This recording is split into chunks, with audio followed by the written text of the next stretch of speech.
Rendu aussi possible grâce à la ferme volonté de l'association Solidarité Enfants Myopathes du Niger et l'association Nord Niger Santé qui en ont eu l'initiative, ces consultations gratuites en faveur des patients présentant des signes cliniques de la myopathie ont pour objectif de diagnostiquer les différents cas qui se sont à présenter afin de tirer les conclusions qui s'imposent. Ces consultations ont permis le partage d'expériences entre ces experts français et les professionnels nigériens du domaine sont jugés satisfaisants. Le bilan que nous faisons, c'est un bilan positif. La première journée avait d'abord pour objectif, c'est des objectifs pédagogiques.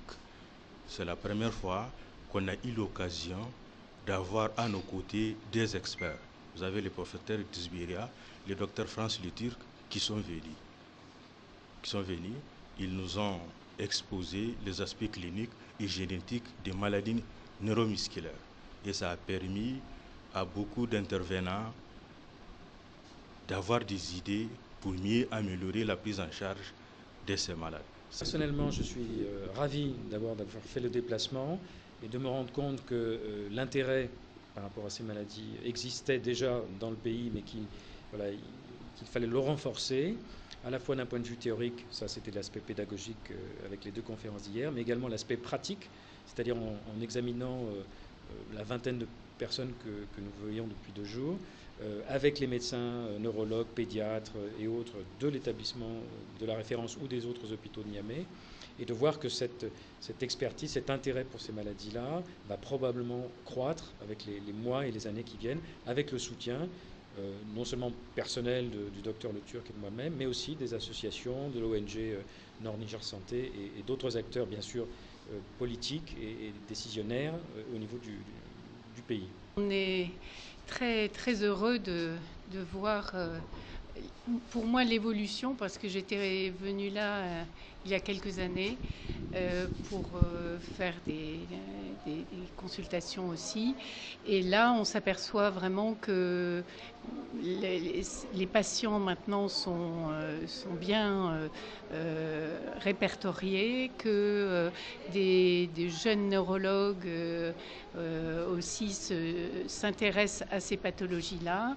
Pour améliorer la prise en charge de ces maladies qui attaquent surtout les muscles et rendent la plupart du temps inactifs, les acteurs souhaitent encore plus d'accompagnement. Je vous assure qu'un malade myopathe de 30 ans est moins qu'un enfant de 5 ans en motricité musculaire.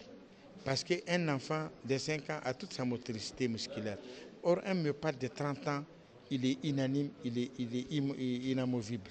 Donc, je ne vois pas pourquoi on va prendre la gratuité, par exemple, sur un enfant de 5 ans et ne pas la prendre sur un myopathe si c'est en termes d'inactivité, d'inefficacité ici.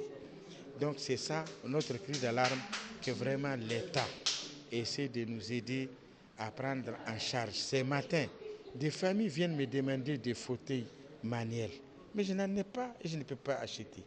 Donc, c'est pourquoi ces cris de cœur que je lance au plus haut sommet du président de la République, du Premier ministre et de son gouvernement, qui ont déjà fait l'effort d'accepter la venue de ces gens et de leur faciliter la tenue de cette conférence, vraiment d'accompagner cette maladie orpheline. Il y a des neurologues ici très compétents. Il faut simplement les aider à s'organiser, probablement aider le laboratoire de biologie pour l'extraction d'ADN, peut-être aider au transfert de certains patients à Paris pour des bilans complémentaires. Actuellement, des progrès significatifs ont été faits en matière de prise en charge de ces maladies neuromusculaires dont la myopathie, à entendre les spécialistes. Le soutien de tous et de chacun est donc nécessaire pour venir à bout, sinon soulager en partie les familles qui regorgent des enfants victimes de cette maladie.